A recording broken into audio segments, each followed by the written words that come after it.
আসসালামু আলাইকুম। সানাবাড়ি নার্সারির পক্ষ থেকে সবাইকে সালাম ও শুভেচ্ছা। আপনাদের আজকের চুইঝাল রোপণ সম্পর্কে এবং পরিচর্যা সম্পর্কে জানাবো। বিস্তারিত আসলে প্র্যাকটিক্যাল দেখাচ্ছি।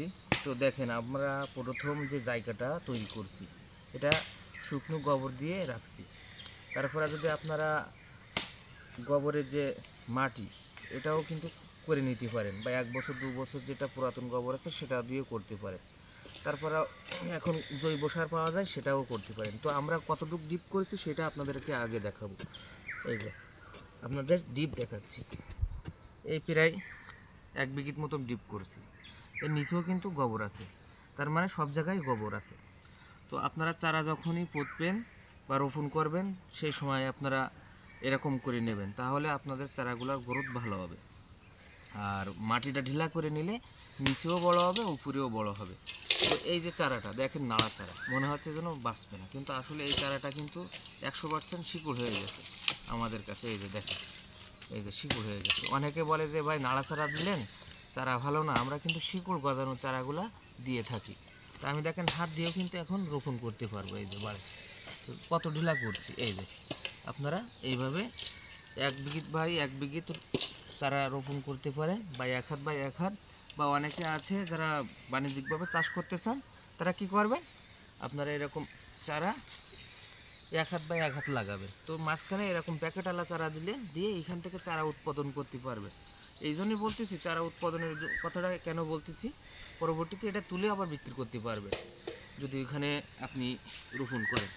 কারণ এই চারাটা এখানে থাকাকালীনই আপনার যে ঘাস হবে বা অন্য অন্য চারা হবে সেটা ছয় বা ছায়ায় কিন্তু এর থেকে হবে না, আস্তে আস্তে এই জায়গাটা ফ্রেশ থাকবে। আর যদি আপনি যত ফাঁকা লাগাবেন তত নীলাতি হবে এবং কষ্ট হয়ে যাবে। এক্ষেত্রে যত ঘন লাগাবেন তত ঘাস কম হবে এবং সার যে নিচে যে আছে শক্তিটা আছে সব গাছে খাইতে পারবে। পরবর্তীতে আপনি এটা তুলে নেবেন বা তুলে আরেক জায়গায় রোপণ করতে পারবেন। এইভাবে আপনারা কাজ করতে পারেন, দেখবেন আপনাদের খুব ভালো একটা অ্যামাউন্ট আসবে এখান থেকে।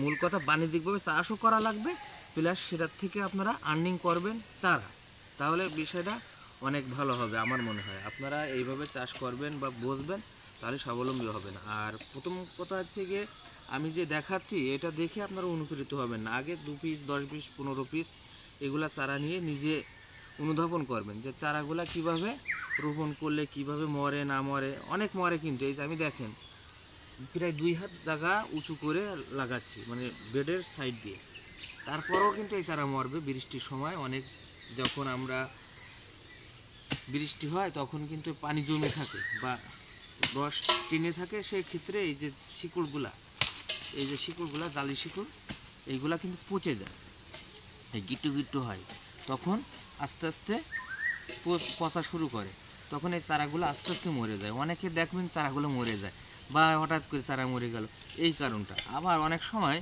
এই যে পোকা লাগে, গিট্টু গিট্টু হয়, তখন কিন্তু এই আমরা বুঝি না জানি না, সেই সময় কিন্তু এই চারাগুলা গিট্টুর থেকে রোগ আক্রান্ত হয়ে যায়, গেলে আপনার আস্তে আস্তে মারা যায়। তো সবসময় জন্য পরিচর্যা রাখা লাগবে বা পরিচর্যা বুঝতে হবে, তারপরে কিন্তু আপনার প্রফেশনালিভাবে আপনারা কাজ করতে পারবেন। কিন্তু আমি যে বলতেছি সাথে সাথে করলে হবে না, আগে দেখতে হবে বুঝতে হবে, তারপরে আপনারা যে কোনো একটা বাণিজ্যিক চাষ করতে পারেন। চুইঝালটা বিশেষ করে, চুইঝাল আসলে এটা খুব টাফ ব্যাপার, আবার খুব সহজ ব্যাপার। এক একজনের কাছে এক একজন সহজ করে ফেলছে। এখান থেকে আপনি চারা উৎপাদন করতে পারবেন, প্লাস বাণিজ্যিকভাবে চাষ করতে পারবেন। তাহলে আপনাকে আগে এই বিষয়ে জ্ঞান থাকা লাগবে, তারপরে কিন্তু আপনি চাষ করতে পারবেন। এইগুলা মাথায় রেখে আপনারা বাণিজ্যিকভাবে চাষ করবেন। আর যদি ভালো লেগে থাকে অবশ্যই শেয়ার করুন। ভালো থাকবেন সবাই, আসসালামু আলাইকুম।